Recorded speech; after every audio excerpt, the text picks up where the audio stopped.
Bismillahirrahmanirrahim. Assalamualaikum warahmatullahi wabarakatuh. Saya Eri Pratama ingin mempresentasikan hasil kelompok kami. Pengertian gempa bumi. Gempa bumi adalah getaran atau goncangan yang terjadi di permukaan bumi akibat pelepasan energi dari bawah permukaan secara tiba-tiba yang menciptakan gelombang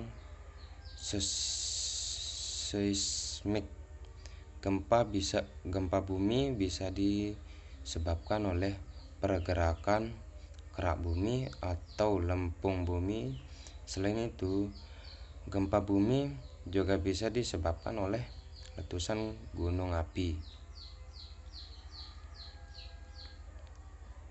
Kedua, rumusan masalah. Apa pengertian gempa bumi? Pengertian gempa bumi.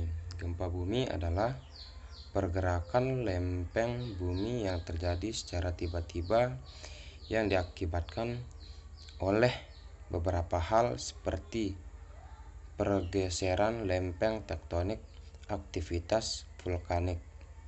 Yang ditulis oleh tim editor Atlas dan Geografi 2007.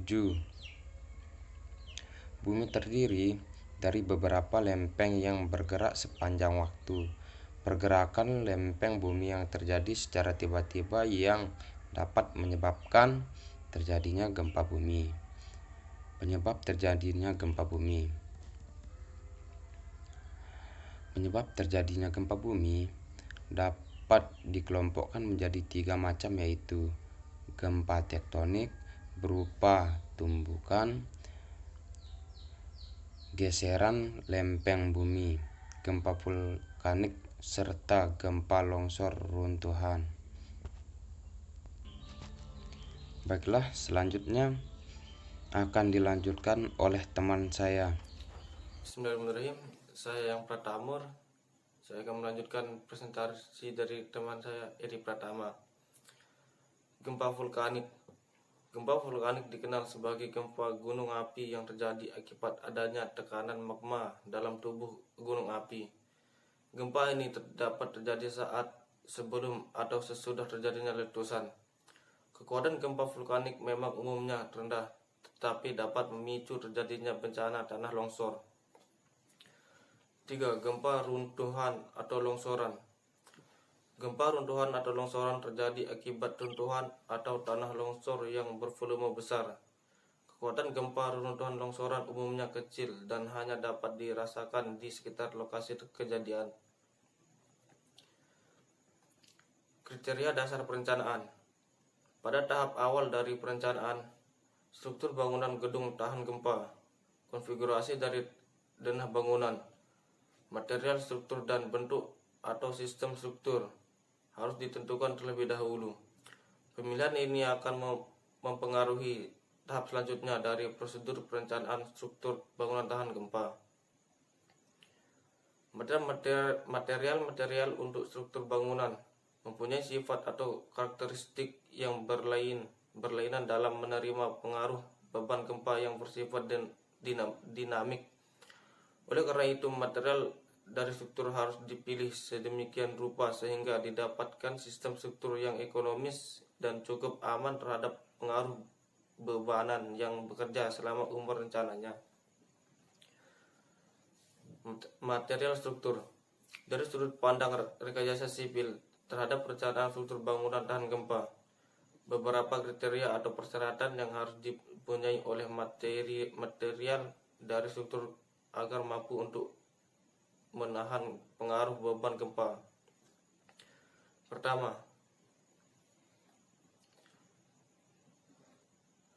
perbandingan antara kekuatan dan berat dari material struktur harus cukup besar.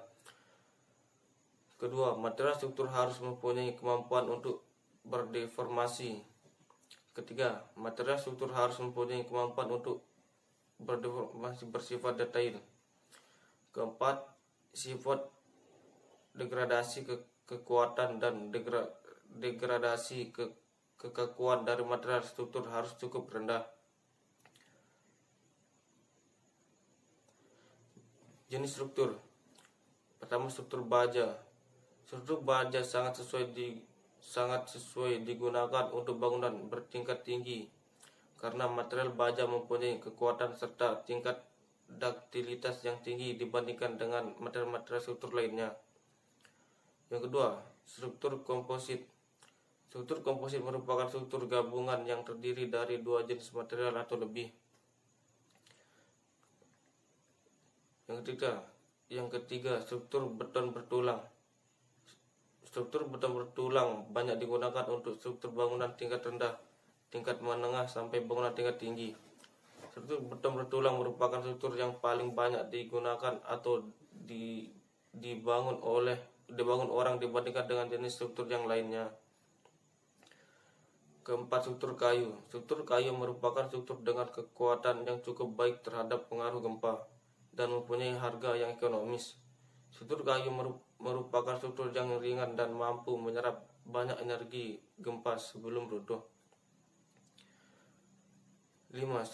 Struktur beton bercetak. Struktur beton dengan elemen-elemen struktural yang terbuat dari elemen-elemen pencetak umumnya digunakan untuk struktur bangunan gedung tingkat rendah sampai tingkat menengah. 6. Struktur beton prategang. Penggunaan sistem prategang pada suatu elemen struktur beton akan berakibat kurang menguntungkan pada kemampuan berdeformasi dari sistem struktur tersebut secara keseluruhan dan akan mempengaruhi karakteristik respon dari struktur terhadap pengaruh beban gempa. Sekian dari saya. Assalamualaikum warahmatullahi wabarakatuh.